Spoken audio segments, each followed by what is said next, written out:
Hey guys, James here. This is just an update on some mold work I've been doing. First off, let me say to YouTube, this is no casting here. This is just me doing something different with a mold, and I wanted to share it with everybody. Uh, I've had some real good luck in my 300 blackout and my 223 with just plain flat, or yeah, flat base bullets and not using any gas checks at all. And I've been getting some real good accuracy. Well, I wanted to do the same thing for my 6.5 Grendel, but I also wanted to be able to shoot or to cast zinc bullets too. So I wanted to steel mold. Well, a while back I bought this mold here. It's a Lyman mold, and it's a 266673, and it was 150 grain. And I thought that would be ideal for, you know, casting zinc. That would have gave me a 90 grain zinc bullet. Well, I tried it out, and this is what it cast, and it wouldn't work for my 6.5 Grendel at all. It was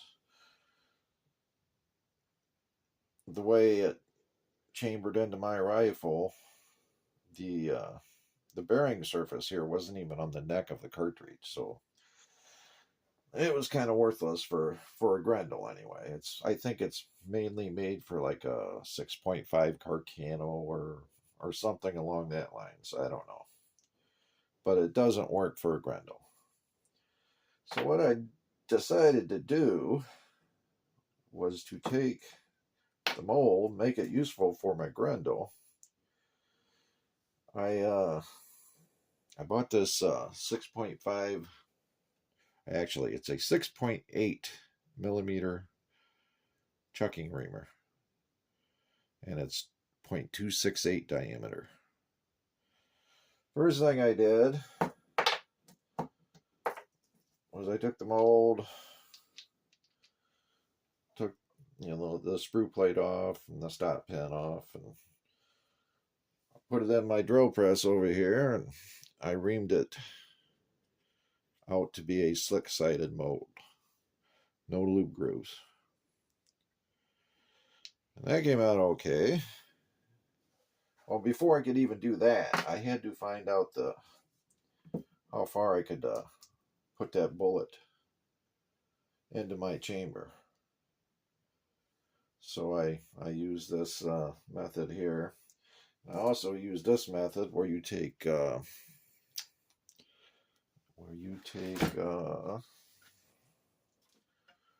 thread locker, blue thread locker, put on a fired case, put the blue thread locker on the bullet and chamber it. Just wait an hour for the thread locker to dry, and that's going to be your maximum overall length for that bullet. And they both coincided together, came out identical in an overall length. So I did that first, and then that gave me the distance I could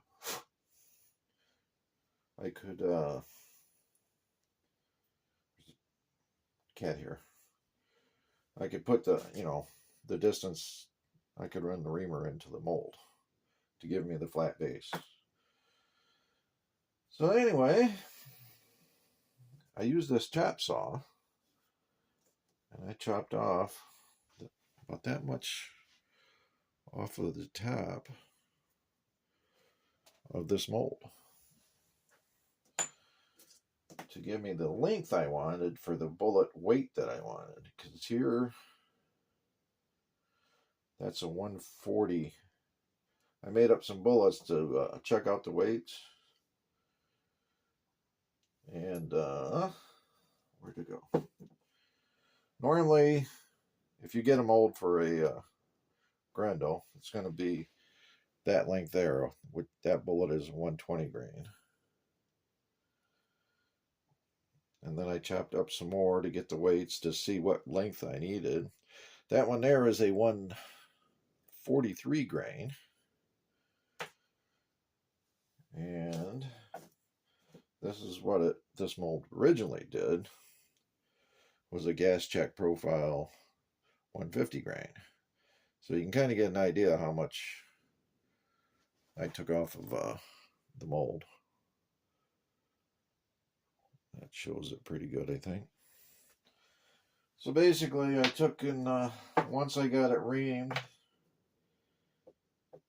so that it would seat the bullets where I wanted them to seat, then that's stuck in there. Anyway, what I did then was I milled off so many thousandths off at the top.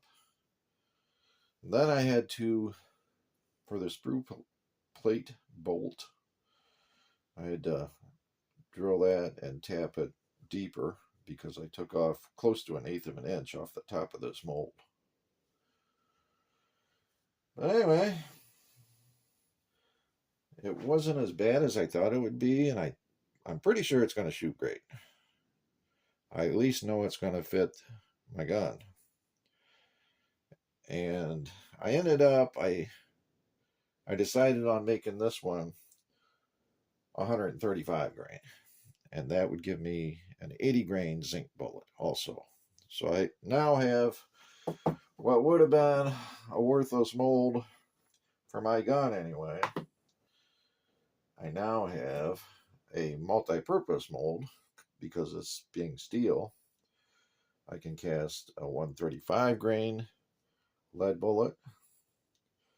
I can cast a 80 grain zinc bullet, both from the same mold. So that was the method behind my madness of all this. And I went ahead and reblued the top surface where I had milled it all off of there, or cut it all off. And the chop saw actually did pretty good. I was within 20 thousandths of being square. So then I just took a file and I draw filed the top, kept checking it for squareness and the correct depth and all that stuff.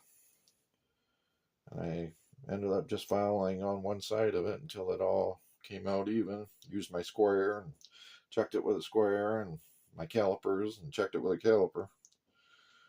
But anyway, I don't know how many of you people are crazy enough to do all this, but that's how I made a custom mold for my 6.5 Grendel. And kind of why I did it.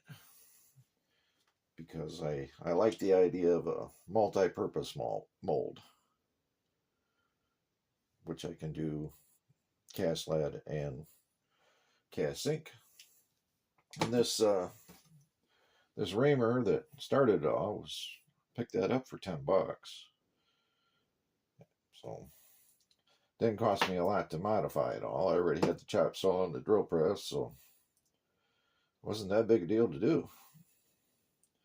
So anyway, thought I'd share that with you all in case anybody else is crazy enough to do it. But I'm hoping that, seeing as how this was my 223 slick-sided bullet that was 75 grain, shot so well.